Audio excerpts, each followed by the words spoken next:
Handa na ba ang inyong mga puso para sa isang kwentong yayanig sa inyong paniniwala tungkol sa pag-ibig at pagbangon? Isang magandang araw po sa inyong lahat, mga minamahal naming tagapakinig. Muli, samahan ninyo ako sa isang paglalakbay na susubok sa katatagan ng isang babae. Sabi nila, ang apelyido ay isang karangalan. Pero paano kung ang apelyidong pinangarap mong angkinin ay siya rin palang magiging tanikala ng iyong pagdurusa? Ito ang kwento ni Tala, isang babaeng hinubaran ng lahat. Ngunit sa gitna ng abo ng kanyang nasirang pangarap, ay natagpuan ang liwanag ng kanyang tunay na halaga. Tumigil ang musika, o baka sa pandinig lang ni Tala ito tumigil.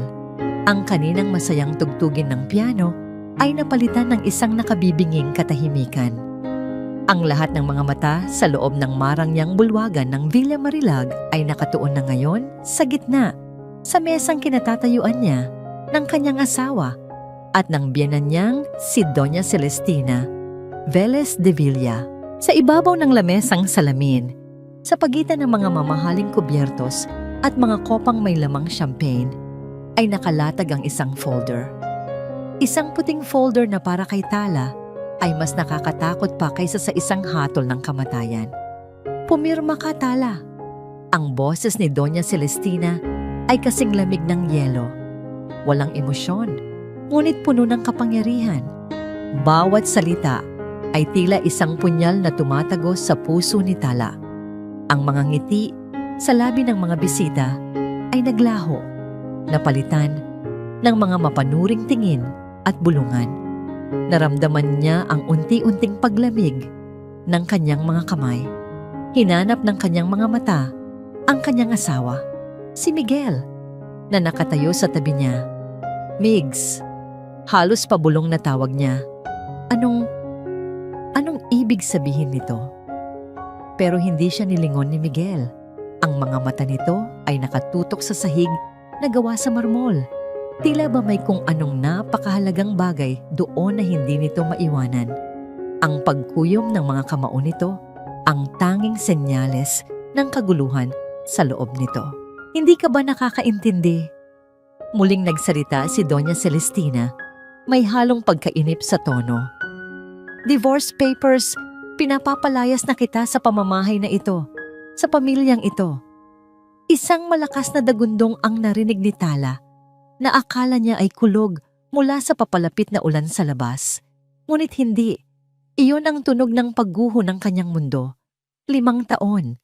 5 taon siyang nagsilbi, nagtiis, at nagmahal sa pamilyang ito. 5 taon niyang sinubukang maging karapat-dapat sa apelyidong de Villa. Para lang sa gabing ito? Pero, bakit? Nabasag ang boses ni Tala. Wala naman akong ginagawang masama.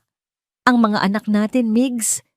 Sa wakas, nagsalita si Miguel. Ngunit ang boses niya ay mahina at walang lakas. Tala, sumunod ka na lang. Sumunod? Halos pasigaw na sagot ni Tala. Hindi na napigilan ang namumuong galit at sakit. 5 taon, Miguel. At sasabihin mo lang sa akin na sumunod? Ipaglaban mo naman ako. Itinaas ni Doña Celestina ang isang kamay at sa isang iglap ay tila bumalik ang katinuan sa lahat. Hindi ka nararapat dito, Tala, at hinding-hindi ka magiging nararapat. Ang isang basahan ay mananatiling basahan kahit pa ilagay mo sa loob ng isang palasyo. Bumaling ang matandang babae sa kanyang anak. Pumili ka, Miguel. Ang babaeng yan na galing sa putikan at walang maibibigay sa'yo o ang pangalan at yaman ng pamilyang ito. Ang kinabukasan mo. Ilang segundo ng katahimikan ang lumipas na para kay Tala ay isang kawalang hanggan. Bawat tibok ng kanyang puso ay isang panalangin. Piliin mo ako, Migs. Piliin mo kami ng mga anak mo. Dahan-dahang umiling si Miguel. Hindi pa rin ito tumitingin sa kanya. At sa simpleng kilos na yon, alam na ni Tala ang sagot. Gumuho ang huling piraso ng kanyang pag-asa. Guardia, malakas na utos ni Doña Celestina. 2 unipormadong gwardiya ang mabilis na lumapit sa kanila. Ang mga braso ni Tala ay marahang hinawakan. Hindi na siya pumalag. Wala nang lakas na natitira sa kanya. Para siyang isang manikang basahan na walang sariling isip. Habang hinihila siya palabas ng bulwagan, nakita niya ang kanyang dalawang anak na umiiyak sa pangangalaga ng isang yaya. "Mama! Mama!" sigaw ng panganay niya. "Mga anak ko!" Sinubukan niyang kumawala, ngunit mas humigpit ang hawak sa kanya. "Huwag mong ilalapit ang dumi mo sa mga apo ko," sabi ni Doña Celestina mula sa kanyang likuran.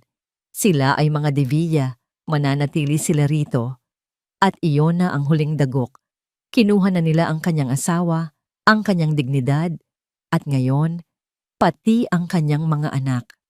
Ipinagtulakan siya palabas ng malaking pinto ng mansyon. Kasabay ng pagbukas nito ay ang pagbuhos ng malakas na ulan. Sa isang iglap, basang-basa na ang kanyang mamahaling bestida, ang bestidang ipinahiram lang sa kanya na hindi naman talaga sa kanya. Tumakbo siya pabalik sa pinto. Kinakalampag ito ng buong lakas. "Miguel, parang awa mo na. Ang mga anak natin. Huwag ninyo silang kunin sa akin." Ngunit walang sumasagot. Hanggang sa dahan-dahan, ang napakalaking tarangkahan ng Villa Marilag ay nagsara sa harap niya. Ang tunog ng pagsasara nito ay pinal at malupit. Naiwan siyang mag-isa sa labas, sa gitna ng bumubuhos na ulan, yakap-yakap ang sarili. Ang kaninang mga ilaw ng kasiyahan mula sa mansyon ay tila nangungutya na lang sa kanya ngayon. Wala siyang pera, wala siyang telepono, wala siyang patutunguhan, at higit sa lahat, wala na sa kanya ang kanyang mga anak. Napaluhod siya sa basang semento. Ang mga luha niya ay humahalo na sa tubig ulan. Ang sakit ay napakalalim, napakatindi, na halos hindi na siya makahinga. Ilang minuto siyang nanatili roon, nanginginig sa ginaw at sa bigat ng kanyang kabiguan, hanggang sa isang pares ng ilaw mula sa isang sasakyan ang tumama sa kanya. Huminto ang isang luma, ngunit pamilyar na kotse sa kanyang tabi. Dahan-dahang bumaba ang bintana nito. Mula sa loob, isang mukhang puno ng pag-aalala ang sumilip. Talaapo. Ang boses ay puno ng init at pagmamahal, isang bagay na matagal na niyang hindi narinig. "Halika, umuwi na tayo." Ang unang gumising kay Tala ay hindi ang ingay ng alarm clock o ang yaya na kumakatok para ihanda ang mga bata. Ito ay ang sinag ng araw na dahan-dahang tumatagos sa mga bintanang gawa sa kapis at ang amoy ng kapeng barako na nagmumula sa kusina. For a moment, she was disoriented. Ang malambot na kutsyon at silk na kumot ng Villa Marilag ay napalitan ng isang papag na kawayan at isang manipis ngunit malinis na kumot. Dahan-dahan siyang bumangon at ang sakit ng nakaraang gabi ay bumalik na parang isang alon, malakas at nakakalunod. Ang pagtataboy, ang ulan, ang pagsara ng tarangkahan, at ang mga iyak ng kanyang mga anak. Napahawak siya sa kanyang dibdib. Ang puso niya'y tila pinipiga. Nasaan na kaya sila? Ano na kaya ang ginagawa nila? Ang isiping nag-iisa sila roon. Sa malamig na mansyon na yon na walang pagmamahal, ay halos ikasira ng kanyang bait. "Gising ka na pala, apo." Ang boses ni Tita Malaya ay banayad, isang ligtas na kanlungan sa gitna ng kanyang nagngangalit na damdamin. Pumasok ito sa maliit na silid, may dalang isang tasang mainit na kape. "Heto, magkape ka muna. Alam kong mabigat ang iyong pinagdadaanan." Kinuha ni Tala ang tasa, ang init nito'y bahagyang nagpapaginhawa sa nanginginig niyang mga kamay. "Tita, ang mga anak ko po." Umupo si Tita Malaya sa gilid ng papag at hinaplos ang kanyang likod. "Alam ko, Tala. Alam kong sila ang nasa isip mo. Pero para maipaglaban mo sila, kailangan mo munang maging malakas. Kailangan mo munang buuin ang sarili mo." Sa mga sumunod na araw, ang bahay ni Tita Malaya sa Baryo Luntian ay naging kanyang santuwaryo. Sa tulong ng kanyang tiyahin, sinimulan niyang ayusin ang kanyang mga gamit, ang iilang damit, na naisiksik niya sa isang bag bago siya tuluyang paalisin. Habang nag-aayos sa isang lumang baul, may napansin siyang isang maliit, nakatuping kwaderno sa ilalim. Maalikabok ito at medyo naninilaw na ang mga pahina, ngunit nang buksan niya ito, isang pamilyar na sulat kamay ang bumungad sa kanya. Iyon ang sulat ng kanyang lola Basyang. Ito ang lumang kwaderno ng mga resipe nito. Dahan-dahan niyang binuklat ang mga pahina. Naroon ang resipe para sa adobo, sa sinigang, sa kare-kare. Ngunit ang nasa pinakahuling pahina ang kumuha ng kanyang atensyon. Nakasulat sa magandang pagkakatitik, ang espesyal na bunriyo ni Basyang. Kasabay ng resipe ay may isang maliit na sulat. Para sa aking pinakamamahal na apo Tala, ang resipeng ito ay hindi lang basta sangkap at paraan ng pagluto. Ito ang kwento ng ating pamilya. Isang simbolo ng katatagan. Sa bawat kagat, naway maalala mo na kahit gaano kapait ang buhay, laging may tamis na mahahanap kung marunong kang maghintay at magsikap. Hindi niya napigilan ang pagtulo ng kanyang mga luha. Ang mga salita ng kanyang lola ay tila isang yakap mula sa nakaraan. Nakita siya ni Tita Malaya na umiiyak habang hawak ang kwaderno. Ngumiti ito nang may bahid ng lungkot. Ang bunriyo. Ang resipeng iyan ang bumuhay sa aming magkakapatid nung mga bata pa kami. Ang iyong lola, sa kabila ng kahirapan, ay nakahanap ng paraan para pagsama-samahin ang mga simpleng sangkap para makagawa ng isang bagay na napakasarap. Iyan ang pamana niya sa atin. Tala, hindi pera, hindi lupain, kundi ang pamana ng katatagan. Tinitigan ni Tala ang resipe. Ang mga sangkap ay simple lang, madaling mahanap sa palengke ng Baryo Luntian. Isang ideya ang biglang pumasok sa kanyang isip, isang maliit na sinag ng pag-asa. Tita, sabi niya, ang boses niya may bagong determinasyon. Pwede po ba akong humiram ng kaunting puhunan? Kinabukasan, sa tulong ni Tita Malaya, itinayo ni Tala ang isang maliit na lamesa at upuan sa harap ng kanilang bahay. Gamit ang isang lumang kaldero at kalan, nagsimula siyang magluto. Ang amoy ng nilulutong bunriyo, isang kombinasyon ng matamis, maalat at maanghang, ay unti-unting kumalat sa hangin. Nanginginig ang kanyang mga kamay habang sinasandok ang unang batch. Puno siya ng alinlangan. Paano kung walang bumili? Paano kung hindi masarap ang luto niya? Paano kung isa lang itong malaking pagkakamali? Pero nang maalala niya ang mukha ng kanyang mga anak, ang pangungulila sa kanilang mga yakap, nawala ang lahat ng kanyang takot. Pinalitan ito ng isang matinding determinasyon. Para sa inyo ito, mga anak. Lalaban si Mama, isang ale na naglalako ng gulay, ang unang huminto. Ano yang mabangong yan, Ineng? Bunriyo po, sagot ni Tala, ngumiti sa kabila ng kaba. Gusto niyo po bang tikman? Bumili ang ale at pagkatapos ng isang subo, nanlaki ang mga mata nito. Naku, ang sarap. Bibilin ko na lahat ng natitira. Iyon ang simula. Mabilis na kumalat ang balita tungkol sa masarap na bunriyo ni Tala. Sa loob lamang ng isang linggo, may pila na sa harap ng kanyang maliit na pwesto tuwing hapon. Bawat sentimong kinikita niya ay maingat niyang itinatabi. Ito ang kanyang pondo para sa laban. Isang hapon, habang abala siya sa pag-aasikaso ng kanyang mga customer, isang makintab at itim na luxury car ang biglang huminto sa tapat ng kanyang pwesto. Ang sasakyan ay tila isang alien sa simpleng kalye ng Baryo Luntian. Bumukas ang pinto sa passenger side at mula roon ay bumaba ang isang babae. Nakasuot ito ng isang mamahaling business suit. Ang kanyang buhok ay nakapusod ng perpekto at ang kanyang tindig ay nagpapakita ng kapangyarihan at kumpiyansa. Huminto ang babae. Inilibot ang tingin at ang mga mata nito ay napako sa maliit na karatulang isinulat ni Tala. Sinagdala kusina. Pagkatapos, ang mga mata nito ay bumaling sa kanya. na may halong intriga at tila ba may kung anong hinahanap. Natigilan ang lahat ng mga customer ni Tala.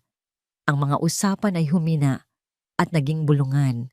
Lahat ng mata ay nakatuon sa babaeng bumaba mula sa mamahaling sasakyan. Para siyang isang agila na biglang lumapag sa gitna ng mga maya. Maganda, mapanganib, at hindi nababagay sa lugar na yon. Naglakad ito palapit sa pwesto ni Tala. Bawat hakbang ay may bigat at tiwala sa sarili. Huminto ito sa harap mismo ng maliit na lamesa at ang mga mata nito na matalas at mapanuri ay tinitigan si Tala. Magandang hapon po, bati ni Tala. Pilit na itinatago ang panginginig ng kanyang boses. May kung anong kaba siyang naramdaman. Ang babaeng ito ay nagpapaalala sa kanya kay Doña Celestina.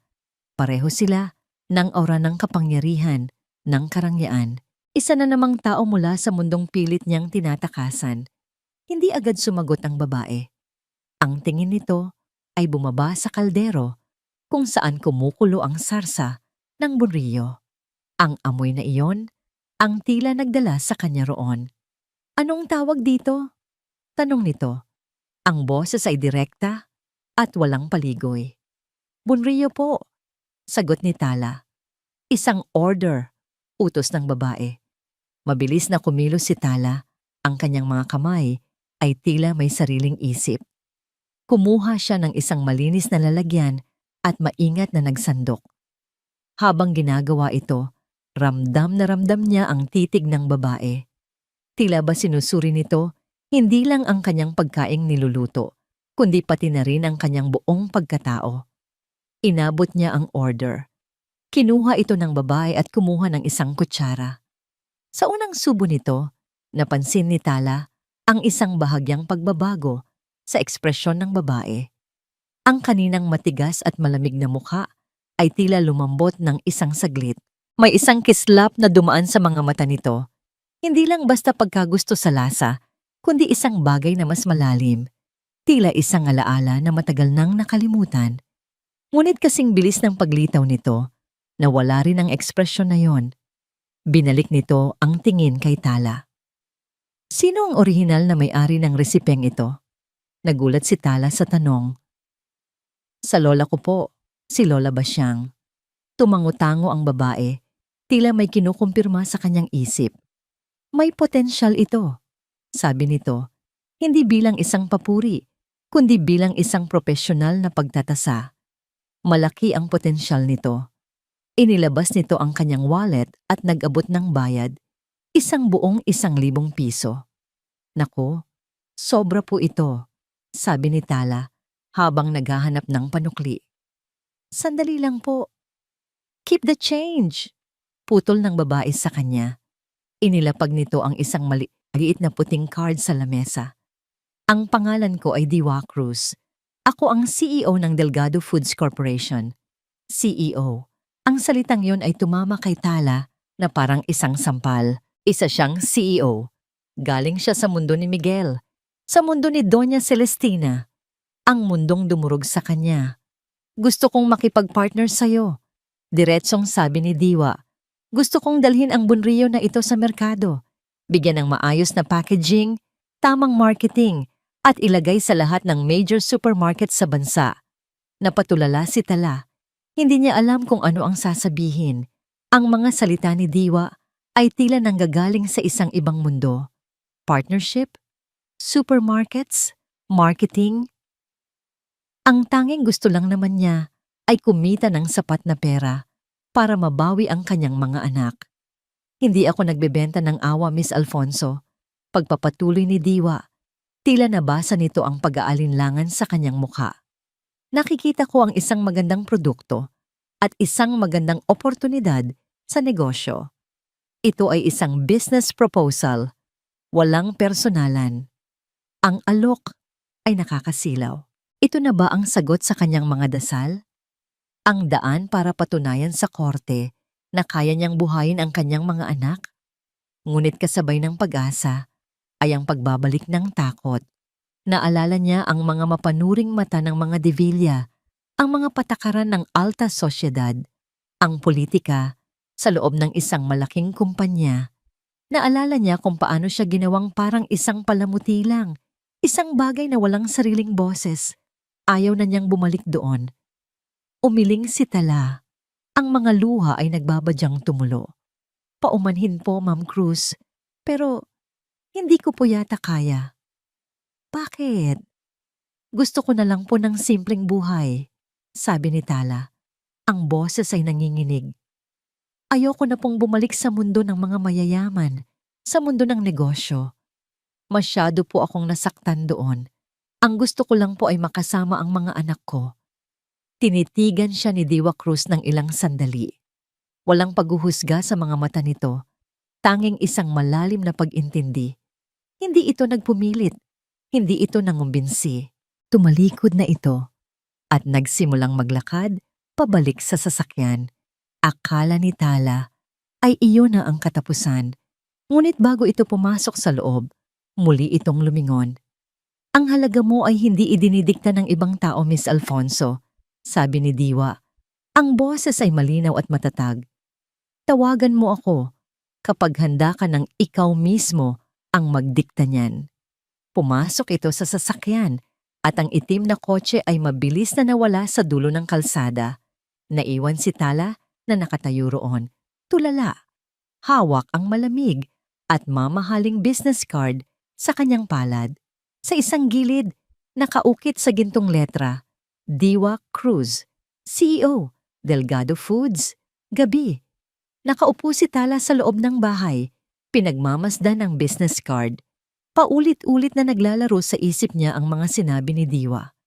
Ang halaga mo ay hindi idinidikta ng ibang tao. Biglang tumunog ang luma at dinumerong telepono ni Tita Malaya. Nagkatinginan sila. Bihira lang may tumawag sa linyang yon. Si Tala ang sumagot. Hello? Is this Tala Alfonso? Tanong ng isang malamig at profesional na boses sa kabilang linya. Siya nga po. I am Atty. Morales, the legal counsel for Mr. Miguel de Villa. I am calling to formally inform you that my client, through his mother, Doña Celestina Velez de Villa, has filed a petition for full custody of your children. Nabitawan ni Tala ang telepono. The primary basis for the petition, nagpatuloy ang boses mula sa sahig, is your current state of financial instability, which makes you an unfit parent. Financial instability. Unfit parent. Ang mga salitang yon ng abogado ay umalingaw-ngaw sa isip ni Tala buong gabi.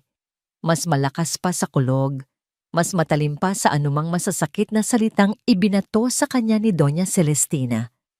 Hindi na ito tungkol sa kanyang dignidad. Hindi na ito tungkol sa kanyang nasirang puso. Ito ay tungkol sa kanyang mga anak. At hindi siya papayag na kunin sila sa kanya nang walang laban. Kinabukasan, bago pa man sumikat ang araw, hawak na niya ang business card ni Diwa Cruz. Ang kanyang mga kamay ay nanginginig, hindi na sa takot, kundi sa isang nag-aalab na determinasyon. Tinitipan niya ang numero sa lumang telepono. Ang bawat tunog ay tila isang martilyo na humuhulma sa kanyang bagong kapalaran. Isang ring lang, may sumagot na. This is Diwa Cruz. Ang boses ay gising na gising at alerto, kahit na napakaaga pa. Huminga ng malalim si Tala. Miss Cruz, si Tala Alfonso po ito. May ilang segundong katahimikan sa kabilang linya. I was expecting your call, sabi ni Diwa, walang bahid ng sorpresa o pagyayabang. Tila ba alam na nito mula pa sa simula. Payag na ako, sabi ni Tala. Ang boses niya ay basag, ngunit buo ang loob. Tinatanggap ko po ang alok ninyo. Good. Simpleng sagot ni Diwa. My office, Delgado Foods Tower in Makati. Tomorrow, 9 a.m. sharp. Don't be late. At ibinaba na nito ang telepono. Kinabukasan, sa unang pagkakataon, pagkatapos ng maraming taon, bumalik si Tala sa Makati. Ngunit sa pagkakataong ito, hindi siya ang asawang nakatago sa anino ni Miguel de Villa. Nakatayo sa harap ng nagtataas ang gusali ng Delgado Foods, suot ang pinakamatinong bestida na ipinahiram sa kanya ni Tita Malaya. Naramdaman niya ang pamilyar na takot. Ang lugar na ito, ang mga taong tulad ni Diwa Cruz, ay simbolo ng mundong nagtakwil sa kanya. Ngunit nang maalala niya ang dahilan kung bakit siya naroon, ang kanyang mga anak, itinayo niya ang kanyang ulo at humakbang papasok. Ang mga sumunod na linggo ay isang ipo-ipo. Ang mundo ni Tala, na dati ay umiikot lang sa pagitan ng kusina at sala, ay biglang lumawak. Ipinakilala siya ni Diwa sa isang mundo ng mga board meeting, market research, at branding strategies. Sa simula, para siyang isang dayuhan na napadpad sa ibang planeta. Ang mga terminong tulad ng supply chain, profit margin at brand identity ay mga salitang hindi niya maintindihan. Sa isang meeting, habang pinag-uusapan ang pangalan para sa produkto, naramdaman ni Tala na wala siyang boses. Ang mga marketing executive ay nagmungkahi ng mga pangalang Ingles na sa tingin nila ay mas classy at marketable. Hindi, biglang sabi ni Tala, sa gulat ng lahat, pati na ng kanyang sarili. Ang resipeng ito ay may kwento. Galing ito sa lola ko. Galing ito sa pamilya ko. Kailangan ay may kaluluwa. Tumingin siya kay Diwa. Ang pangalan ko po ay Tala. Isang bituin. Gusto kong maging ilaw ito ng pag-asa. Sinagtala kusina. Tinitigan siya ni Diwa ng ilang sandali. Pagkatapos ay tumango ito sa marketing team. You heard her. The brand is Sinagtala Kusina. Make it work. Iyon ang unang pagkakataon na naramdaman ni Tala ang kapangyarihan. Ang kapangyarihang magpasya para sa kanyang sarili. Mula sa araw na yon, ibinuhos niya ang lahat. Gabi-gabi, pagkatapos ng trabaho sa Delgado, umuuwi siya sa Barrio Luntian at pinag-aaralan ang mga dokumentong ibinibigay sa kanya. Natutunan niya kung paano basahin ang mga sales report. Natuto siyang makipagnegosasyon sa mga supplier. Ang kanyang mga kamay na dati sanay lang sa pagluluto ay natutong humawak ng pluma para pumirma sa mga mahahalagang kontrata hanggang sa dumating ang araw ng grand launch. Sa isang malaking event hall, nakatayo ang isang magandang booth. Sa gitna, nakasulat sa malalaking letra, Sinagtala Kusina. Ang packaging, na siya mismo ang tumulong magdisenyo, ay elegante at may kwento. Ang mga media at food blogger ay dagsaan. Nakatayo si Tala sa isang sulok, pinapanood ang lahat. Nakasuot siya ng isang simpleng business dress na binili ni Diwa para sa kanya. Hindi na siya ang Tala na umiiyak sa gitna ng ulan. Ang babaeng nakatayo roon ay may bagong kislap sa mga mata. Congratulations, Tala! Sabi ni Diwa na lumapit sa kanya. You did it. Ngumiti si Tala, isang tunay na ngiti na nagmumula sa puso. Salamat, Diwa. Salamat sa pagkakataon. Sa unang pagkakataon, nakita ni Tala na ngumiti si Diwa. Isang maliit, ngunit tapat na ngiti. Ang galing mo, Tala. Hindi kita binigyan ng kahit ano. Tinulungan lang kitang ilabas kung ano ang nasa loob mo muna. Kinagabihan, bago umuwi, dumaan si Tala sa isang toy store. Gamit ang kanyang sariling ATM card na naglalaman ng kanyang unang sweldo, bumili siya ng 2 malalaking laruan. Isang robot para sa kanyang panganay at isang manika para sa kanyang bunso. Habang hawak-hawak ang mga paper bag, naramdaman niya ang isang kakaibang klase ng kaligayahan. Ito ang bunga ng kanyang sariling pawis. Ito ang patunay na kaya niyang tumayo sa sarili niyang mga paa. Sa kasagsagan ng isang event para sa mga distributor ng Sinagtala Kusina, makalipas ang ilang linggo, abala si Tala sa pakikipag-usap sa mga bagong kliyente.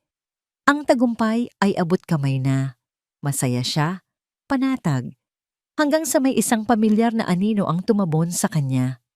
Tala. Napatigil siya sa paghinga.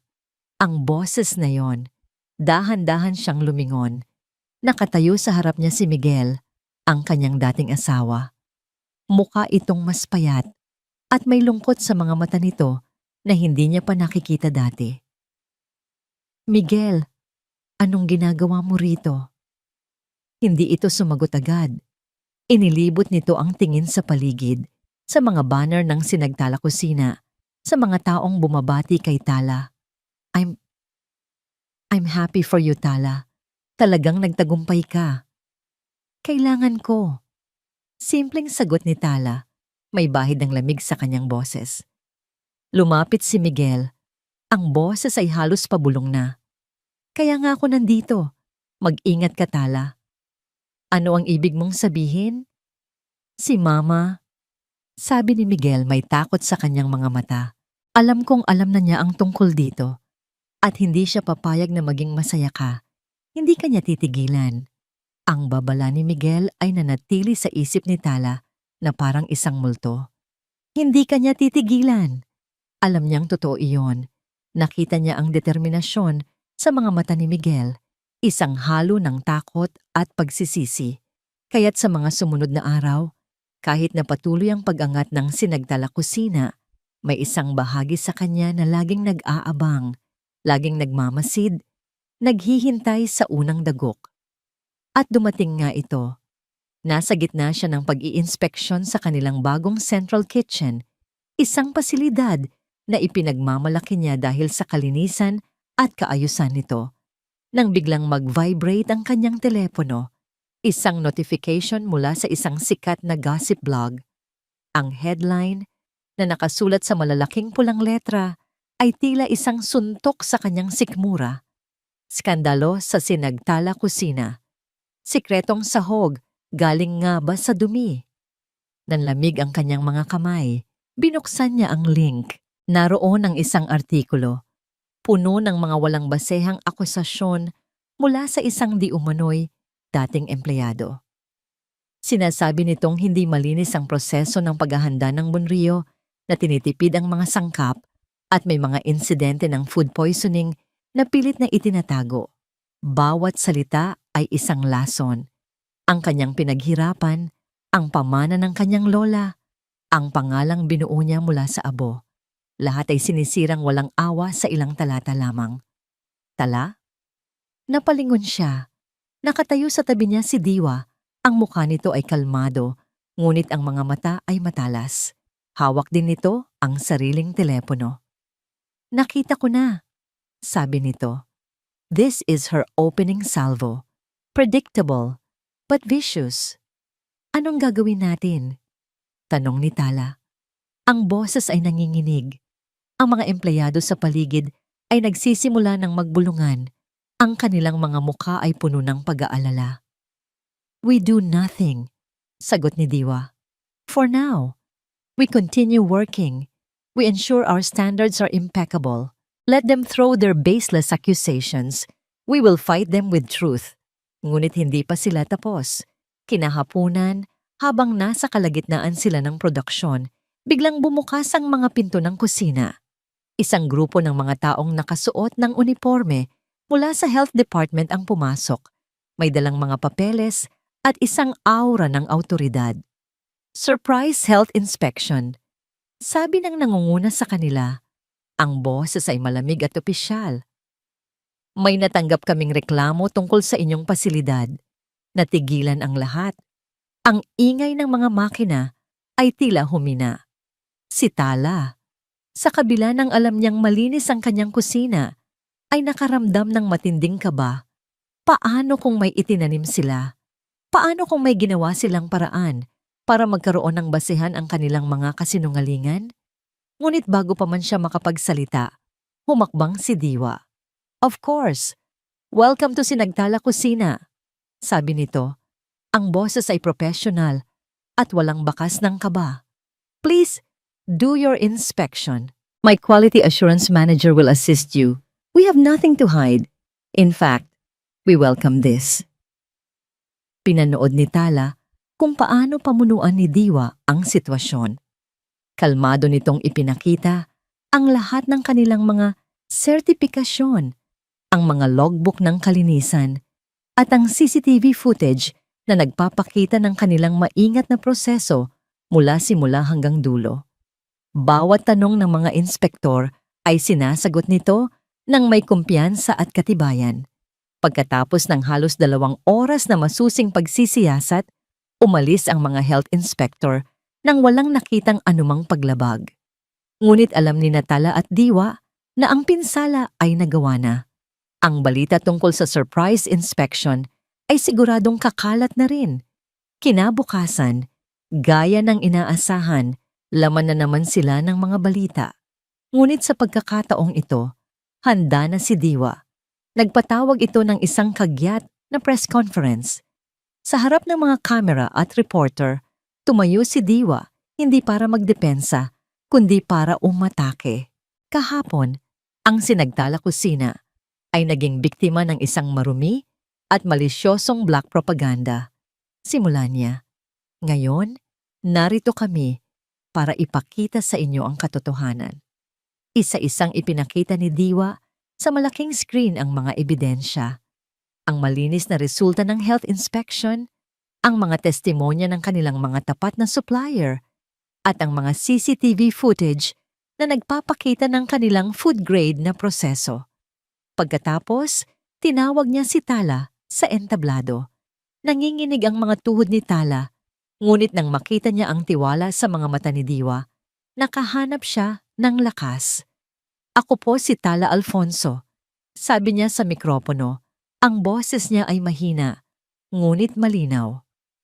Ang Sinagtala Kusina po ay hindi lang isang negosyo para sa akin. Ito po ang kwento ng aking lola. Ito po ang kinabukasan ng aking mga anak. Hindi ko po hahayaan na ang isang bagay na binuo mula sa pagmamahal at katapatan ay wasakin ng kasinungalingan. Ang kanyang simpleng mga salita na puno ng emosyon at katotohanan ay tila mas tumagos sa puso ng mga manonood kaysa sa lahat ng teknikal na paliwanag. Pagkatapos ng press conference, habang papalabas sila ng hall, isang babaeng nakauniporme ng janitor ang lumapit sa kanila. Mukha itong takot at palingalinga sa paligid. Ma'am Tala, pabulong nitong sabi.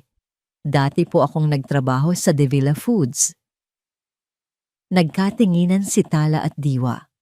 May inabot ang babae na isang nakatuping papel kay Tala. Nakita ko po ito sa basurahan malapit sa opisina ni Doña Celestina. Hindi ko po alam kung ano ito, pero baka makatulong.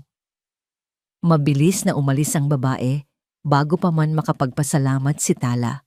Binuksan ni Tala ang papel. Isa itong lumang photocopy, malabo, ngunit malinaw na isang pahina mula sa isang lumang ledger. May mga petsa mula pa noong dekada 70 at sa tabi ng isang listahan ng mga sangkap na halos kapareho ng nasa Bonrio, may isang pangalang nakasulat, Basilia Basyang Madrigal, ang pangalan ng kanyang lola. Kasabay ng papel ay may isa pang maliit na sticky note na tila sinadyang isama. Nakasulat dito, hindi kanya gustong sirain lang, gusto niyang bawiin ang recipe. Ang Villa Marilag ay mas malamig na ngayon kaysa dati. O baka sa pakiramdam lang ni Miguel iyon. Mula nang umalis si Tala, ang mansyon ay nawala ng kaluluwa. Ang mga bulwagan ay malawak at walang laman. Ang katahimikan ay binabasag lamang ng mahihinang yabag ng mga katulong at ng malalamig na utos ng kanyang ina. Nakaupo siya sa kanyang leather na upuan, hawak ang isang baso ng mamahaling alak, ngunit hindi niya ito iniinom.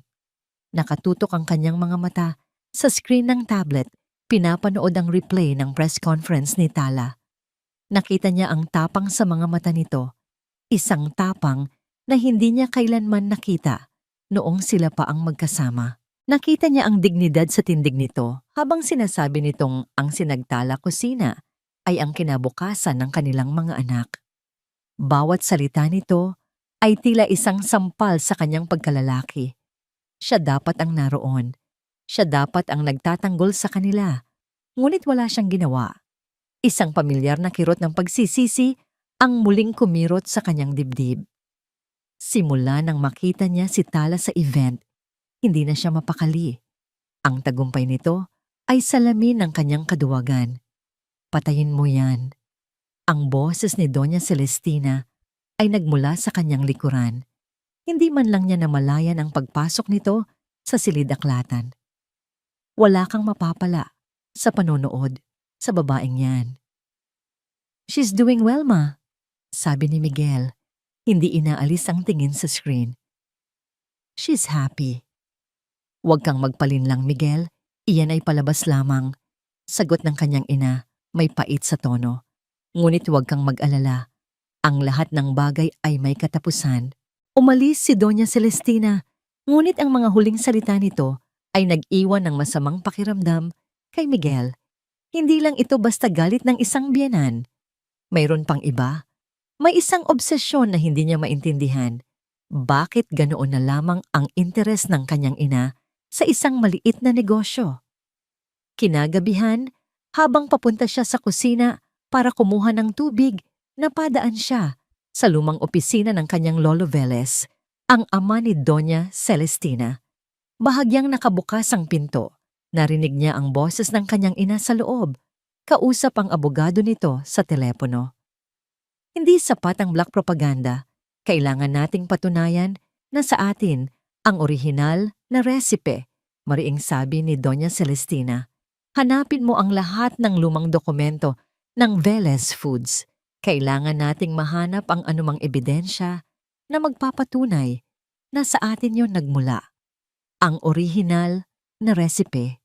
Doon na nagsimulang magduda si Miguel. Hindi lang ito tungkol sa pagsira kay Tala. Ito ay tungkol sa pag-aari sa mismong pinagmulan ng tagumpay ni Tala. Kinabukasan, habang wala ang kanyang ina, bumalik si Miguel sa opisina ng kanyang lolo.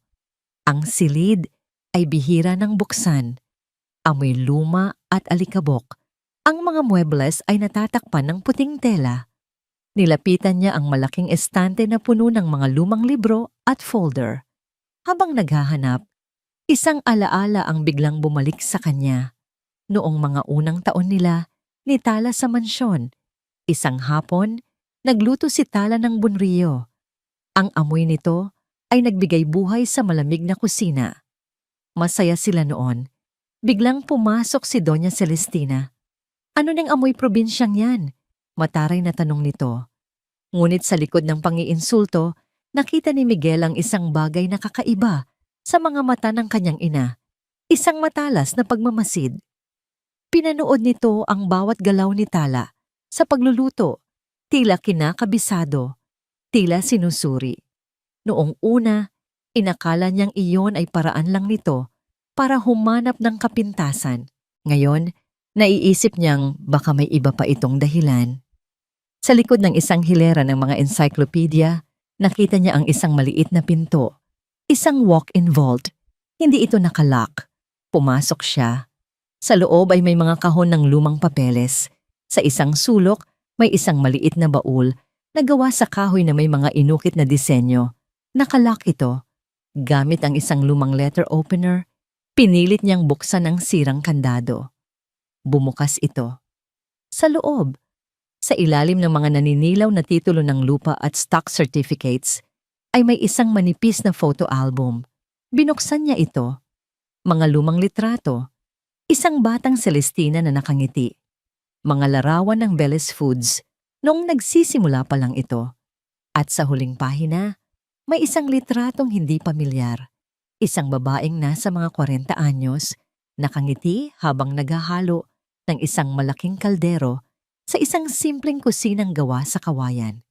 Ang nangiti nito ay puno ng saya at pagmamalaki. Sa likuran niya nakatayo sa may pintuan ay isang dalagitang babae. Ang mukha nito ay seryoso, nanonood. Kilala ni Miguel ang dalagitang yon. Iyon ang kanyang ina. Ngunit ang mas nakapagpatigil sa kanyang paghinga ay ang babaeng nagluluto. Mayroon itong pamilyar na itsura. Hinablot niya ang kanyang wallet at kinuha ang isang kupas na litrato na laging dala niya. Ang nag-iisang litrato niya kasama ang lola ni Tala nung ikinasal sila. Magkamukhang magkamukha. Ang babae sa litrato ay walang iba kundi si Lola Basyang. Hawak niya ang ebidensya. Ang patunay na matagal nang alam ng kanyang ina ang tungkol sa resipe, na hindi ito nagkataon lang. Miguel? Nanigas si Miguel sa kanyang kinatatayuan. Dahan-dahan siyang lumingon. Nakatayo sa pintuan ng vault ang kanyang ina, si Doña Celestina. Ang mukha nito ay walang emosyon, ngunit ang mga mata nito ay kasing lamig ng yelo. Nakita nito ang album at ang litratong hawak niya. May mga bagay na hindi mo na dapat hinuhukay pa, Miguel. Para makatakas sa bigat ng mga problemang idinulot ni Doña Celestina, inanyayahan ni Tala si Diwa na maghapunan sa Baryo Luntian. Para maiba naman, sabi ni Tala sa telepono, tikman mo naman ang luto ni Tita Malaya. Mas masarap pa sa bunriyo ko. Pumayag si Diwa. At sa gabing iyon, sa unang pagkakataon, nakita ni Tala ang isang Diwa Cruz na malayo sa imahe ng isang CEO. Dumating itong nakasimpleng blusa at pantalon lang. Walang bakas ng makeup at ang buhok ay nakalugay lang. Sa maliit na hapagkainan ni Tita Malaya, sa ibabaw ng lamesang kahoy na may takip na mantel na bulaklakin, sila'y nagsalo-salo sa mainit na sinigang at pritong isda. Ang hangin ay puno ng tawanan. Si Diwa, na laging seryoso at formal sa opisina, ay tila naging mas magaan. Nakikinig ito sa mga kwento ni Tita Malaya tungkol sa kabataan ni Tala, at paminsan-minsan ay ngumingiti ito, isang ngangiting abot, hanggang sa kanyang mga mata. Naramdaman ni Tala ang isang kakaibang saya. Sa kabila ng lahat ng gulo, heto sila, tila isang maliit at kakaibang pamilya. Napakasarap po ng luto ninyo, tita, sabi ni Diwa habang humihigop ng sabaw. Ngayon ko lang ulit ito natikman. Matagal na. Tila may isang malayong alaala na bumalik sa kanya, ngunit mabilis din itong nawala. Naku, iha, wala yan. Natutuwang sagot ni Tita Malaya. Ang mga mata nito ay may kakaibang kislap habang pinagmamasdan si Diwa. Alam mo, naisip ko lang, gusto mo bang makita ang mga lumang litrato namin para makita mo kung saan talaga galing itong si Tala? Sige po, tita. I would love that. Sagot ni Diwa. Pagkatapos ng hapunan, inilabas ni Tita Malaya ang isang makapal at luma ng photo album. Ang takip nito ay medyo kupas na, ngunit halatang iningatan. Umupo silang tatlo sa sahig, sa ibabaw ng isang banig, at sinimulang buklatin ang mga pahina. Nandoon ang mga litrato ni Tala, noong sanggol pa, chubby at laging nakangiti. Ang kanyang unang araw sa eskwela, ang kanyang graduation. Bawat litrato ay may kwentong kalakip na masayang ibinabahagi ni Tita Malaya. Si Diwa ay tahimik lang na nakikinig, isang maliit na ngiti ang laging nasa kanyang mga labi. Hanggang sa dumating sila sa isang partikular na pahina. Nasa gitna nito ang isang litrato na medyo naninilaw na. Isang mas batang Tita Malaya, marahil nasa mga 20 anyos pa lang. Ang kanyang buhok ay mahaba. Ang kanyang mga mata ay may bakas ng pagod, ngunit puno ng pagmamahal. At sa kanyang mga bisig, may isang sanggol na natutulog, nakabalot sa isang puting lampin. Huminto ang mundo. Napatitig si Diwa sa litrato. Ang kaninang nangiti sa kanyang labi ay unti-unting naglaho. Dahan-dahan, itinaas niya ang kanyang kamay at hinawakan ang kwintas na palaging nakasabit sa kanyang leeg. Isang manipis na silver na kwintas na may pendant na hugis, maliit na bituin. Bihira niya itong tanggalin. Ito ang nag-iisang bagay na naiwan sa kanya mula sa kanyang tunay na ina. Ayon sa pamilyang umampon sa kanya, ang sanggol sa litrato, sa gitna ng malabong imahe, ay may suot na kaparehong-kaparehong kwintas. Ito, nabasag ang boses ni Diwa. Saan? Saan niyo po nakuha ang litratong ito? Napansin ni Tala ang biglaang pagbabago sa atmosfera. Ang kaninang saya ay napalitan ng isang mabigat na tensyon. Tumingin siya kay Tita Malaya. at nakita niya ang mga luhang namumuo sa mga mata nito. "Tita?" tanong ni Tala. Hindi sumagot si Tita Malaya. Dahan-dahan nitong hinaplos ang litrato, ang mga daliri ay nanginginig. "Ang batang iyan."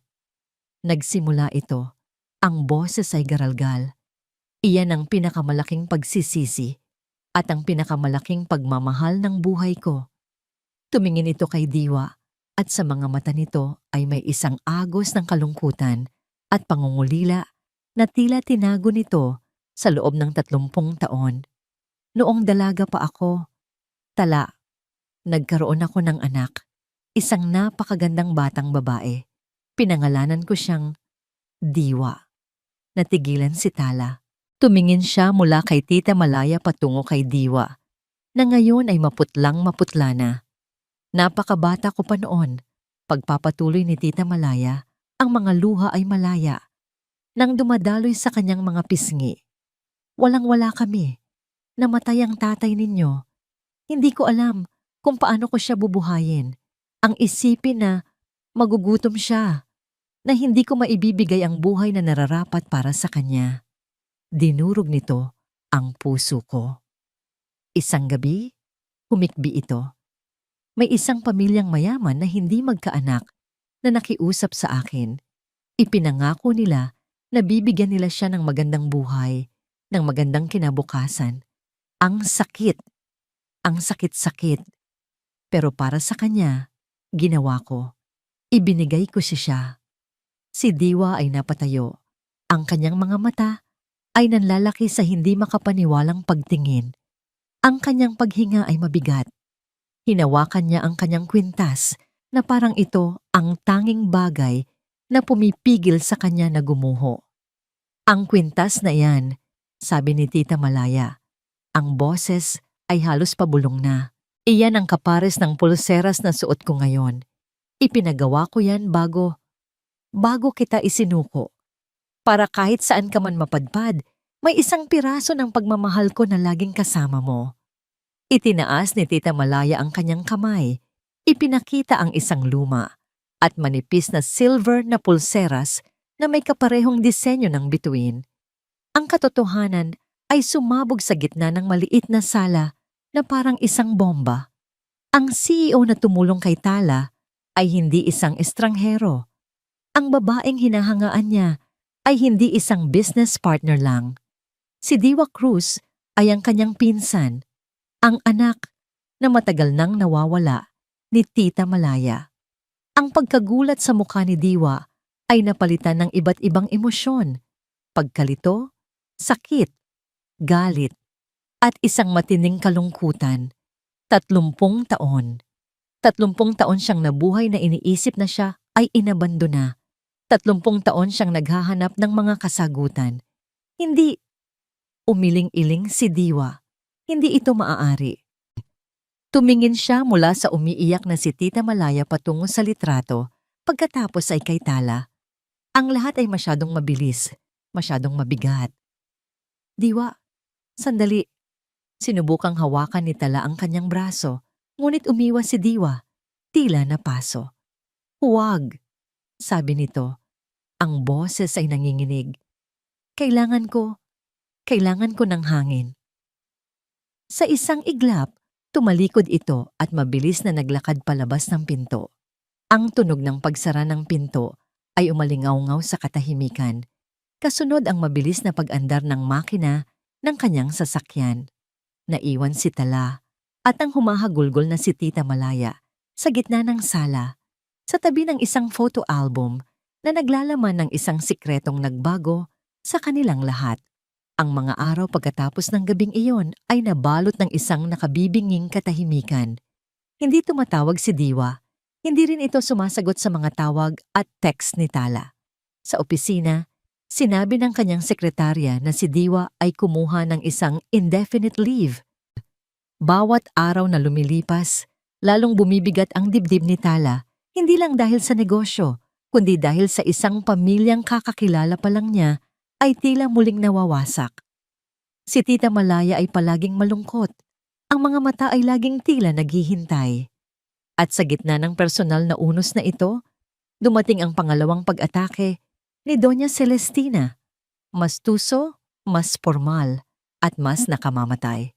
Isang hapon, habang si Tala ay nag-iisang nakaupo sa conference room, sinusubukang ayusin ang mga operasyon na biglang naiwan sa kanya. Isang delivery man ang nag-abot sa kanya ng isang makapal na brown envelope. May selyo ito mula sa isang kilalang law firm. Nanginginig ang kanyang mga kamay habang binubuksan ito. Sa loob, ang mga salitang nakasulat sa legal na papel ay tila mga ahas na gumapang sa kanyang paningin.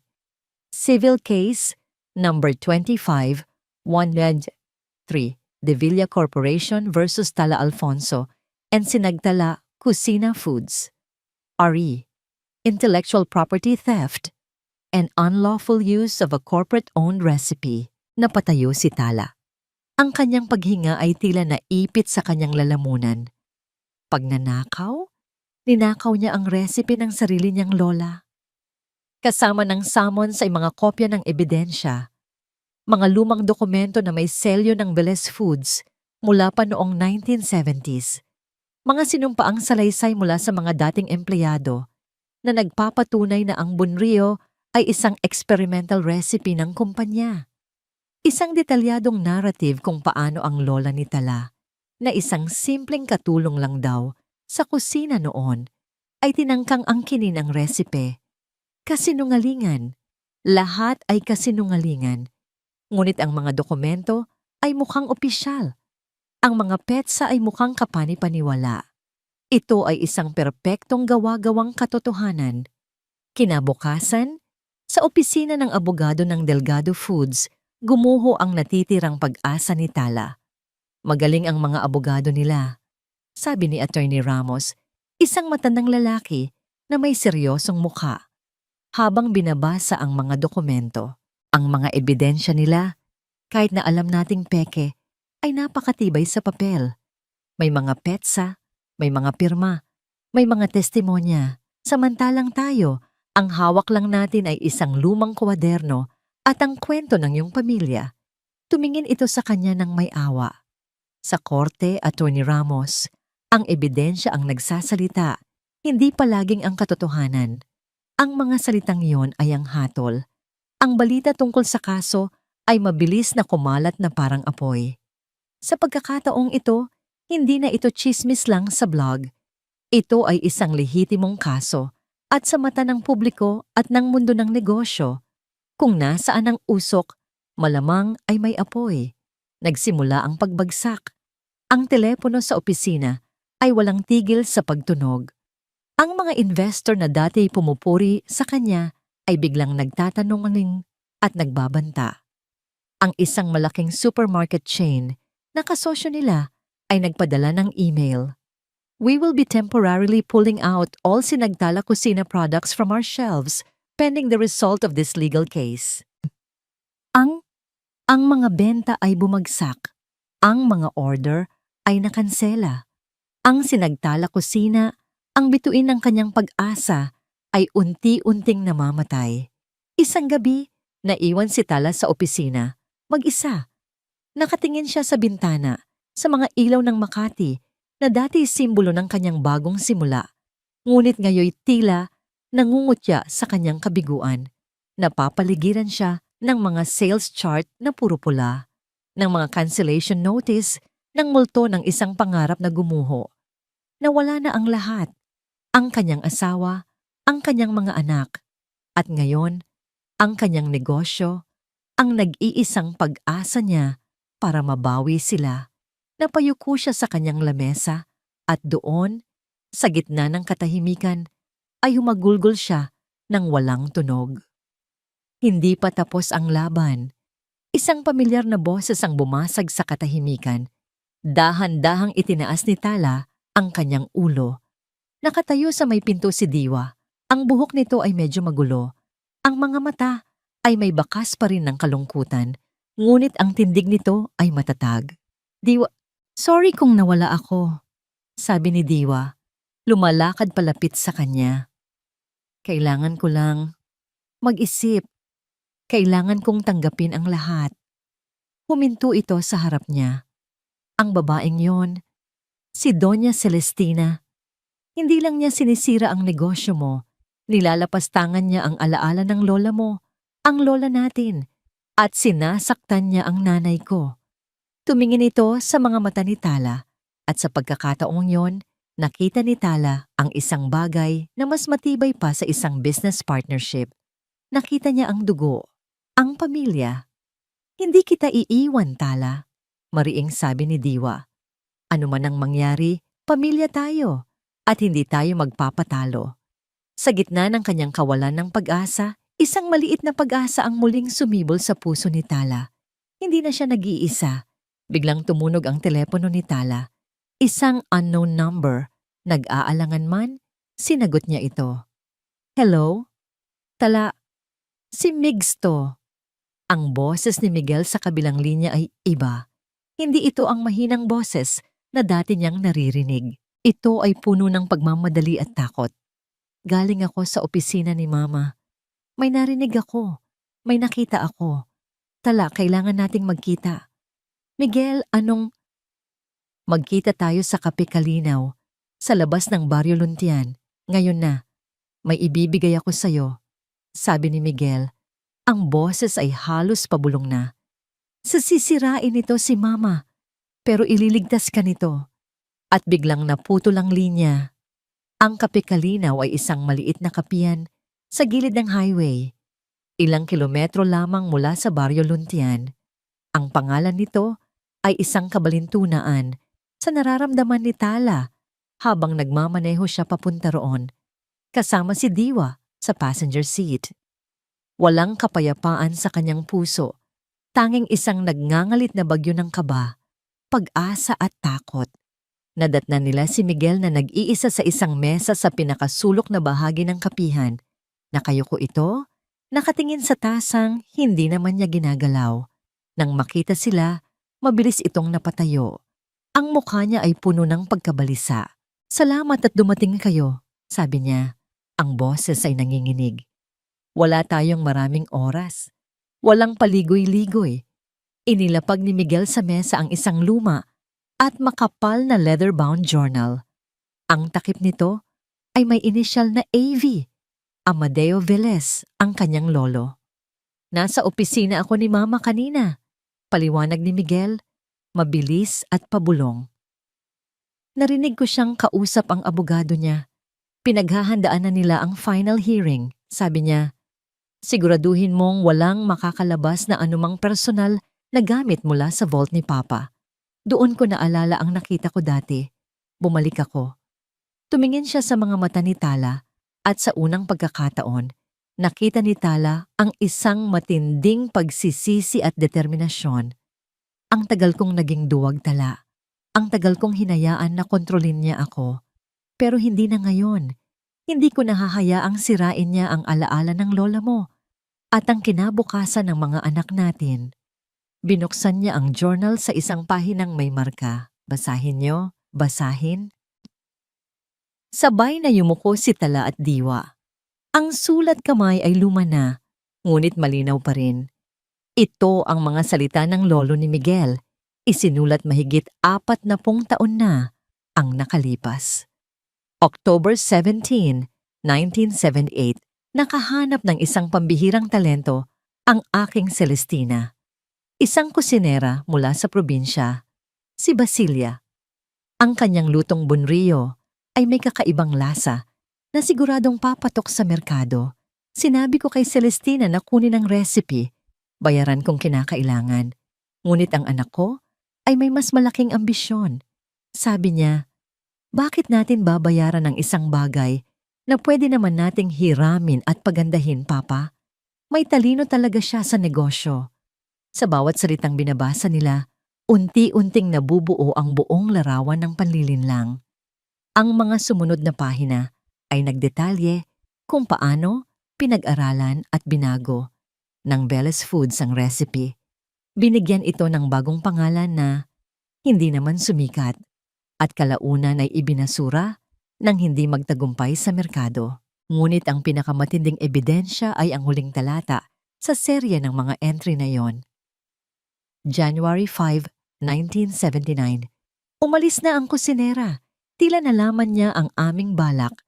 Sinubukan pa siyang habulin ni Celestina. Gustong papirmahin sa isang kasulatan na nagsasabing sa amin ang karapatan sa lahat ng kanyang niluto habang siya'y aming empleyado. Ngunit hindi na siya nagpakita. Isang maliit na problema. Madali itong makakalimutan ng panahon. Ito na, bulong ni Diwa. Ang mga mata ay nag-aapoy sa galit at kaluwagan. Ito ang baril na tatapos sa kanila. Tumingin si Tala kay Miguel. Bakit, Migs? Bakit mo ito ginagawa? Dahil kailangan, sagot niya. Isang mapait na ngiti ang gumuhit sa kanyang labi. Para sa mga anak ko, para malaman nila balang araw na ang tatay nila, kahit isang beses lang sa buhay niya, ay piniling gawin ang tama. Inabot niya ang journal kay Tala. Ipaglaban mo ang sayo, Tala. I'm sorry for everything. Tumalikod si Miguel at mabilis na lumabas ng kapihan, naglaho sa dilim bago pa man makasagot si Tala. Kinabukasan. Ang araw ng special stockholders meeting ng De Villa Corporation. Ipinatawag ito ni Doña Celestina para sa isang mahalagang anunsyo. Ang formal na pag-takeover sa mga ari-arian ng bangkaroteng sinagtala, kusina. Nakatayo si Doña Celestina sa podium, nasa kasagsagan ng kanyang matagumpay na talumpati. Ang kanyang boses ay puno ng kapangyarihan habang inilalatag niya ang kanyang mga plano.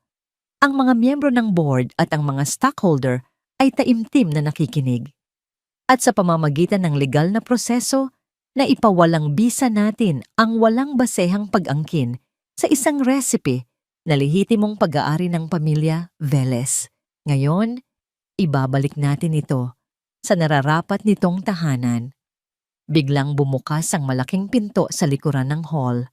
Lahat ng ulo ay lumingon. Doon, nakatayo si Tala at Diwa. Si Tala ay nakasuot ng simpleng itim na bestida. Si Diwa ay nasa kanyang karaniwang power suit. Naglakad sila sa gitnang pasilyo ng may katahimikan at determinasyon. Ang mga bulungan ay nagsimula. Anong ibig sabihin nito? Sigaw ni Doña Celestina. Ang muka ay nagbago mula sa tagumpay tungo sa pagkairita. Security! Palabasin ang mga babaeng yan! Ngunit bago pa man makalapit ang mga gwardiya, itinaas ni Diwa ang isang dokumento. As a significant shareholder of this corporation, through Delgado Foods Holdings, I have every right to be here, and we have something to share.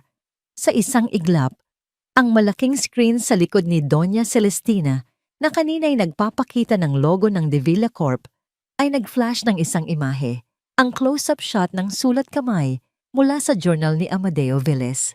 Natigilan ang lahat. Anong kalokohan ito? Nanginginig na, sabi ni Doña Celestina. Hindi po ito kalokohan, sabi ni Tala. Ang kanyang boses ay malinaw at matatag. Pinalakas ng mikroponong hawak niya. Ito po ang katotohanan. Ang katotohanan na 40 taon ninyong itinago.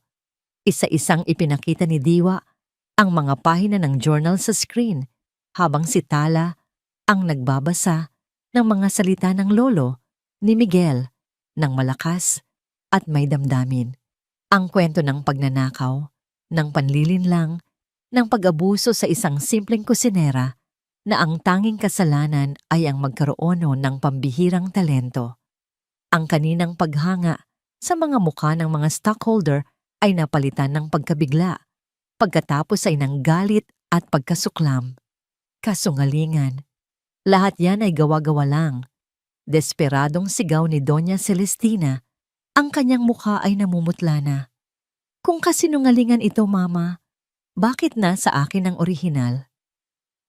Isang boses ang narinig mula sa gilid ng entablado. Isang boses na kilalang-kilala ni Doña Celestina.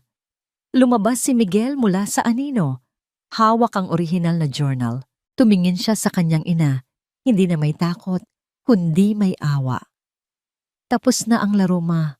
Oras na para harapin ang katotohanan. Iyon ang huling dagok, ang pagtataksil ng sarili niyang anak sa harap ng lahat. Napasigaw si Doña Celestina, isang sigaw ng pagkatalo at pagkabaliw. Gumuho ang kanyang mundo, hindi sa isang gabi ng ulan, kundi sa ilalim ng maningning na ilaw ng katotohanan na siya mismo ang nagtayo. Ang pagbagsak ni Doña Celestina ay kasing bilis at kasing ingay ng kanyang pag-akyat sa kapangyarihan. Pagkatapos ng paglantad ni Miguel, ang conference hall ay sumabog sa kaguluhan. Ang mga flash ng kamera ay walang tigil na kumikislap. Ang mga tanong ng media ay nagsisigawan, ngunit si Doña Celestina ay tila wala nang naririnig. Nakatayo lang siya sa podium. Ang kaninang kapangyarihan ay napalitan ng isang blangkong pagtingin. Para siyang isang reyna na nawalan ng kaharian sa isang iglap. Sa gitna ng kaguluhan, hinila ni Diwa si Tala palayo sa entablado, papalabas sa isang pinto sa gilid. Hindi na nila kailangang manatili roon. Ang katotohanan na siyang sandata nila ay nagawa na ang trabaho nito. Sa loob ng sasakyan habang pauwi, isang mabigat na katahimikan ang namagitan sa kanila. Pareho nilang pinoproseso ang lahat ng nangyari. Pagkalipas ng ilang minuto, naramdaman ni Tala ang paghawak ni Diwa sa kanyang kamay. Mahigpit iyon. Puno ng pasasalamat at ng isang damdaming mas malalim pa. Uuwi ako sa Baryo Luntian ngayong gabi. Mahinang sabi ni Diwa, hindi tumitingin kay Tala kundi sa daan sa unahan. Gusto kong makausap si Mama. Ang salitang Mama ay lumabas sa bibig ni Diwa nang may kaunting pag-aalinlangan, ngunit meron ding pagtanggap. Ngumiti si Tala. Ito ang tunay na tagumpay. Hindi ang pagbagsak ng Davila Corporation, kundi ang muling pagkabuo ng isang pamilya. Kinabukasan, isang linggo bago ang nakatakdang final hearing na hindi na mangyayari, tumawag si Miguel. Hindi na ito gumamit ng unknown number. Ang boses niya ay kalmado, ngunit may bigat. Tala, pwede ba tayong mag-usap? Pakiusap niya. Kahit sandali lang. Sa huling pagkakataon, pumayag si Tala. Nagkita sila sa isang maliit na parke, malayo sa mga mata ng media at ng kanilang magulong mundo. Naupo sila sa isang bench sa ilalim ng isang malaking puno ng akasya. Matagal bago nagsalita si Miguel. Pinagmamasdan lang niya ang mga batang naglalaro sa di kalayuan. Nawala na ang lahat kay Mama. Sabi niya sa wakas, ang boses ay walang kapaitan. Tanging isang malungkot na pagtanggap sa katotohanan. Ang board ay pinag-resign siya. Ang mga kasosyo ay umaatras. Ang pangalan ng pamilya, nawasak na. Hindi umimik si Tala. Hinayaan niya lang itong magsalita. Pero alam mo kung ano ang pinakamasakit? Tumingin ito sa kanya at nakita ni Tala ang mga luhang namumuo sa mga mata nito. Hindi ang pera o ang kumpanya ang iniiyakan niya. Ang paulit-ulit niyang sinasabi ay, pati si Miguel, pati ang anak ko, kinuha niya sa akin. Isang kirot ang naramdaman ni Tala, hindi para sa sarili niya, kundi para sa lalaking nasa harap niya. Hindi mo ako kinuha sa kanya, Migs. Mahinang sagot ni Tala. Ikaw ang pumili. Sa unang pagkakataon, ikaw ang pumili para sa sarili mo. Tumulo ang mga luha ni Miguel. Sana ginawa ko yan noon pa. Sana noong gabing pinalayas ka niya, sana ipinaglaban kita. Sana naging lalaki ako para sa'yo, para sa mga anak natin. Patawarin mo ako, Tala. Sa lahat ng kaduwagan ko, sa lahat ng sakit na idinulot ko sa'yo, patawad. Tinitigan ni Tala ang kanyang dating asawa, ang galit na matagal niyang kinimkim, ang sakit ng pagtataksil. Lahat ng yon ay tila unti-unting naglalaho. Ang nakikita na lang niya ay isang taong naligaw, isang taong pinagsisihan ang kanyang mga pagkakamali, isang taong sa wakas ay natutong tumayo para sa tama. Kahit nahuli na ang lahat, dahan-dahan, hinubad ni Tala ang kanyang wedding ring, ang huling simbolo ng kanilang nakaraan na palagi pa rin niyang suot sa isang kadena sa kanyang leeg bilang paalala. Inilagay niya ito sa palad ni Miguel. Matagal na kitang pinatawad, Migs, sabi niya, at sa pagsambit niya ng mga salitang yon, Naramdaman niya ang isang pambihirang gaan. Pinatawad na kita, hindi para sa'yo, kundi para sa akin. Para makalaya ako sa sakit, para makapagsimula ako ulit. Tumingin siya sa mga mata nito. Maging mabuti kang ama sa mga anak natin. Iyon na lang ang mahalaga ngayon. Tumayo na siya para umalis. Tala, tawag ni Miguel. Saan ka pupunta? Lumingon si Tala, isang maliit at panatag na ngiti ang sumilay sa kanyang mga labi. Uwi. Pagbalik niya sa opisina, tahimik na. Ang mga telepono ay hindi na tumutunog para sa mga kanselasyon. Ang mga email ay nagsisimula ng maglaman ng mga mensahe ng suporta. Tumayo siya sa harap ng malaking bintanang salamin, katulad ng ginawa niya noong gabing halos sumuko na siya. Pinagmasdan niya ang paglubog ng araw sa syudad. Ngunit ngayon, ang mga ilaw na unti-unting sumisindi ay hindi na nangungutya. Ang mga ito ay tila mga bituin na bumabati sa kanya. Ang bigat na matagal niyang pinasan, ang pangangailangang patunayan ang kanyang sarili, ang galit, ang pagnanais na manalo, lahat ng iyon ay nawala. Napalitan ito ng isang malalim at payapang katahimikan. Malaya na siya. Hindi dahil nanalo siya sa laban, kundi dahil natutunan niyang magpatawad. At sa pagpapatawad na yon, natagpuan niya ang tunay na kapayapaan. Biglang tumunog ang kanyang telepono. Isang unknown number. Ngunit sa pagkakataong ito, galing sa isang malayong probinsya. May nag-text, isang litrato, ang kanyang 2 anak, nakangiti ng napakalawak, kasama si Miguel sa isang simpleng bahay bakasyunan. Sa ilalim nito ay may isang maikling mensahe. Naghihintay na kami sa'yo, Mama. 1 taon. 1 taon ang lumipas. Ang sinagtala kusina na minsay nasa bingit ng pagbagsak ay isa na ngayong pangalan na kinikilala sa buong bansa. Hindi lang ito isang brand ng pagkain, naging simbolo ito ng pagbangon. Ang kwento ni Tala Alfonso, ang babaeng pinalayas, nilabanan ng isang dambuhalang korporasyon at nagwagi sa pamamagitan ng katotohanan, ay naging inspirasyon. Nakatayo si Tala sa entablado, hindi sa isang product launch, kundi sa pagbubukas ng isang bagay na mas malapit sa kanyang puso, ang Tala Foundation. Isang organisasyong itinatag niya para tulungan ang mga single mother na magsimula ng sarili nilang maliliit na negosyo. Ang bulwagan ay puno ng mga kababaihan, mga media at mga kasosyo sa negosyo. Ang paligid ay puno ng pag-asa. Marami pong nagtatanong sa akin kung paano ko raw po nalagpasan ang lahat. Simula ni Tala, ang kanyang boses ay kalmado at puno ng kumpiyansa, malayo sa nanginginig na boses na dati niyang taglay. Ang totoo po.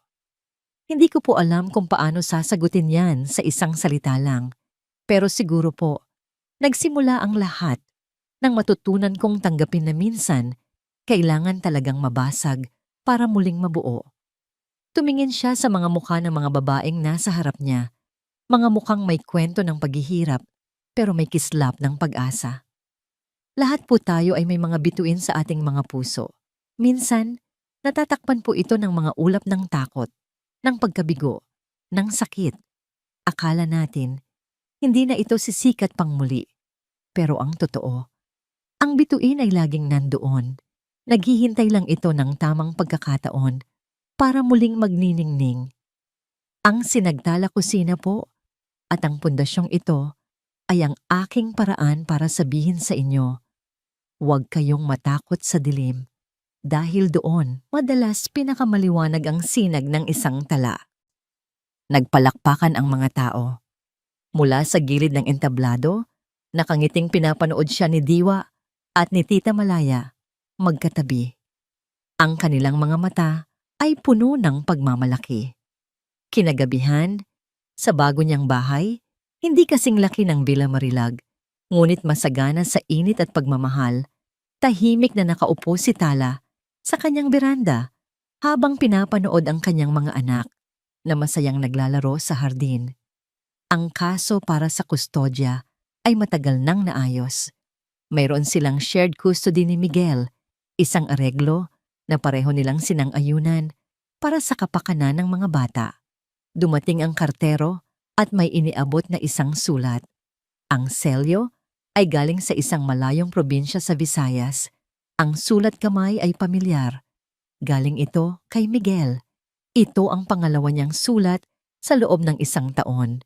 Binuksan niya ito. Tala, kumusta na kayo? Sana ay nasa mabuti kayong kalagayan. Dito sa amin maayos naman. Nagsisimula nang mamunga ang mga tanim kong gulay. Ang mga bata sa baryo ay tuwang-tuwa sa maliit na library na sinimulan kong buuin. Mga simpleng bagay, pero nagbibigay ng kapayapaan. Hindi lumilipas ang isang araw na hindi ko iniisip ang lahat ng nangyari. Ang pagsisisi ay laging narito, pero hindi ko na ito hinahayaang maging lason. Ginagawa ko itong paalala. Isang paalala na maging mas mabuting tao araw-araw. Iyon na lang siguro ang paraan para mapatawad ko ng lubusan ang sarili ko. Nakita ko sa dyaryo ang tungkol sa foundation mo. Ipinagmamalaki kita, Tala. Noon pa man, hindi ko lang nasabi, alagaan mo ang sarili mo. At pakisabi sa mga bata, mahal na mahal sila ni Papa. Lubos na gumagalang, Migs. Maingat na tiniklop ni Tala ang sulat at itinago sa isang maliit na kahon na puno ng mga alaala. Isang kahon ng mga nakaraan na napatawad na. Ngumiti siya, isang ngingiting panatag. Wala nang sakit, wala nang galit, tanging pagtanggap. Ang lalim yata ng iniisip ng aming star, sabi ng isang boses. Lumabas si Diwa sa veranda, may dalang 2 tasa ng mainit na tsokolate. Sa likod nito ay si Tita Malaya. Anak, narito na ang paborito mong merienda, sabi ni Tita Malaya kay Diwa. Inaayos ang buhok nito na tila isang tunay na ina. Ang relasyon ng dalawa ay tuluyan nang nahilom sa loob ng 1 taon, nabuo sa pasensya, pag-unawa at hindi matatawarang pagmamahal.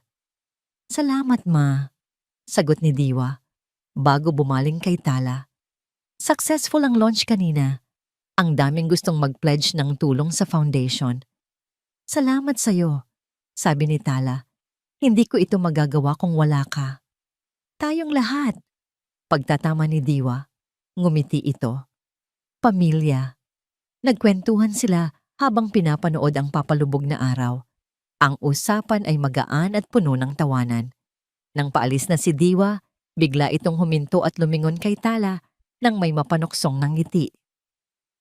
By the way, sabi nito, napansin ko lang kanina sa event, mukhang mas masarap pa yata sa Bunrio ang mga ngiti sa'yo ng bago nating head chef, ah? Dinamula ang mga pisngi ni Tala. Diwa, kung ano-ano ang napapansin mo. Bakit? Masama ba? Tumawa si Diwa. Gwapo naman si Chef Anton. At higit sa lahat, mukhang mabait. Deserve mo nang sumaya ulit, pinsan. Kinindatan siya ni Diwa bago tuluyang umalis. Naiwan si Tala sa beranda. Ang puso ay may kakaibang kaba. Habang ang alaala ng mainit na ngiti ni Chef Anton ay biglang pumasok sa kanyang isip. Ang amoy ng bagong lutong bunrio ay muling pumuno sa hangin. Ngunit sa pagkakataong ito, hindi ito nagmumula sa isang maliit na pwesto sa gilid ng kalsada. Nagmumula ito sa isang maluwag at modernong kusina, kung saan ang tawanan ay mas malakas pa kaysa sa tunog ng mga sandok at kaldero. Ito ang 2nd anibersaryo ng Sinagtala Kusina. At para ipagdiwang ito, nagpasya si Tala na magdaos ng isang simpleng salo-salo sa kanyang bahay. Ang mga bisita, sila-sila lang, ang kanyang pamilya. Mama, ako na po ang maghihiwa ng sibuyas. Masayang sabi ng kanyang panganay na ngayon ay mas matangkad na at may tiwala na sa sarili. Dahan-dahan lang anak, paalala ni Tala habang tinutulungan ang kanyang bunso na maghalo ng sarsa sa isang maliit na bowl. Sa isang sulok ng kusina, nagtatawanan si Diwa at Tita Malaya habang naghahanda ng ensaladang mangga. Ang relasyon nila ay hindi na alanganin. Ito ay natural, puno ng lambing, na para bang hindi sila nagkahiwalay ng 30 taon. Diwa, anak, pakilagyan mo pa ng kaunting bagoong, sabi ni Tita Malaya. Ma, baka umalat masyado, sagot ni Diwa. Ngunit sumunod pa rin ito. Isang mapagmahal na ngiti ang nasa kanyang mga labi. Pinanood sila ni Tala. Ang puso niya ay napuno ng isang matinding pasasalamat. Ito ang pamilyang binuo, hindi ng dugo at apelyido lamang, kundi ng pagsubok, ng pagpapatawad at ng pagmamahal na walang kondisyon. Ito ang kanyang tunay na yaman. Hindi ang malaking bahay, hindi ang matagumpay na kumpanya, kundi ito, ang simpleng sandaling ito. May nag-doorbell. Ako na po, sigaw ng mga bata, at nagunahan silang tumakbo papunta sa pinto. Pagbalik nila, may kasama na silang isang bisitang hindi inaasahan ni Tala, ngunit lihim na inaasam.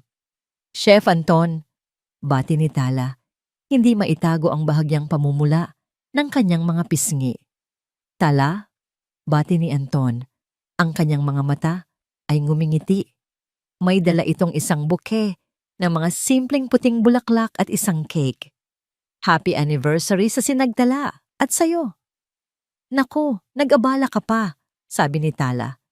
Hindi iyan abala, sagot ni Anton. Isang karangalan. Ang hapunan ay masaya at maingay. Nagkwentuhan sila tungkol sa mga bagong plano para sa kumpanya, sa mga nakakatawang karanasan ng mga bata sa eskwela at sa mga pangarap para sa hinaharap. Sa ilalim ng mesa, naramdaman ni Tala ang daliri ni Anton na marahang dumampi sa kanyang kamay. Hindi niya ito inalis.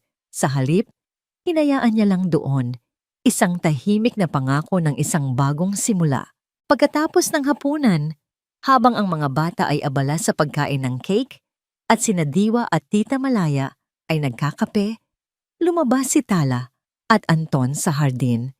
Ang gabi ay malamig at ang langit ay puno ng mga bituin. Alam mo, simula ni Anton, noong una kitang makilala sa launch ng foundation mo, ang unang napansin ko ay hindi ang galing mo sa negosyo. Ano pala? Tanong ni Tala. Ang mga mata mo, sagot ni Anton. May lungkot pa rin doon, pero sa likod ng lungkot may apoy. Isang apoy na hindi kayang patayin ng kahit anong uns. Tumingin ito sa kanya. Ngayon, wala na ang lungkot. Apoy na lang ang nakikita ko at mas maliwanag pa ito kaysa dati. Hindi nakapagsalita si Tala. Ang mga sinabi ni Anton ay tumagos sa kanyang puso. Tala, alam kong marami kang pinagdaanan, pagpapatuloy nito, at hindi ako nagmamadali. Pero gusto ko lang malaman mo na handa akong maghintay, handa akong maging kaibigan mo muna, o kung ano man ang kailangan mo. Sa unang pagkakataon sa loob ng napakatagal na panahon, naramdaman ni Tala ang isang kakaibang kilig. Isang kilig na hindi nagmumula sa pangangailangan, kundi sa isang masayang pag-asa. Ngumiti siya, isang tunay at malayang nangiti. Salamat, Anton. Siguro, pwede nating simulan sa isang tasa ng kape bukas? Ang ngiti sa labi ni Anton ay kasing liwanag ng buwan. Bukas, hihintayin ko yan. Naiwan si Tala sa hardin, mag-isa. Tumingala siya sa langit na puno ng bituin. Ang hangin ay sariwa. Ang gabi ay payapa. Nahanap na niya ang kanyang sarili. Nahanap na niya ang kanyang pamilya. At marahil lang, ay natagpuan na rin niya ang simula ng isang bagong pag-ibig. Hindi na siya ang babaeng umiiyak sa gitna ng ulan. Hindi na siya ang asawang naghahanap ng pagtanggap. Hindi na siya ang biktimang uhaw sa hustisya. Siya si Tala, isang ina, isang anak, isang kaibigan, isang pinuno, isang babaeng binuo ng kanyang mga pangarap at pinatatag ng kanyang mga sugat. At tulad ng isang bituin, ang kanyang liwanag ay hindi na muling magdidilim. At dito po nagtatapos ang kwento ni Tala sa Sinagtala. Ang recipe ng pagbangon. Isang kwentong nagturo sa atin na ang tunay na lakas ay hindi nasusukat sa yaman o kapangyarihan, kundi sa kakayahang bumangon mula sa pagkakadapa. Ipinakita sa atin ni Tala na ang pagpapatawad ay hindi para sa taong nakasakit sa atin, kundi para sa ating sariling kapayapaan. At higit sa lahat, ipinaalala niya sa atin na ang bawat isa sa atin, gaano man kadilim ang ating pinagdaanan, ay may bituing nag-aabang na muling magniningning. Maraming salamat po sa inyong walang sawang pagsubaybay sa kwentong ito. Sana po ay napulutan ninyo ng inspirasyon at aral ang paglalakbay ni Tala. Ano po ang pinakapaborito ninyong bahagi ng kwento? At anong klaseng kwento naman po ang gusto ninyong marinig sa susunod? I-comment nyo lang po sa ibaba at lagi po naming binabasa ang inyong mga suhestyon. Hindi dito nagtatapos ang ating paglalakbay. Marami pa pong kwentong kasing ganda at mas puno ng aral dito sa aming channel. Kung nagustuhan nyo ang kwentong ito, i-like, i-share sa pamilya at mga kaibigan at mag-subscribe na rin para lagi kayong updated sa mga susunod pa naming kwento. I-click nyo ang notification bell para kayo ang unang makarinig kapag may bago kaming upload. Pagpalain po kayo ng Panginoon, kayo at ang inyong buong pamilya. Hanggang sa muli,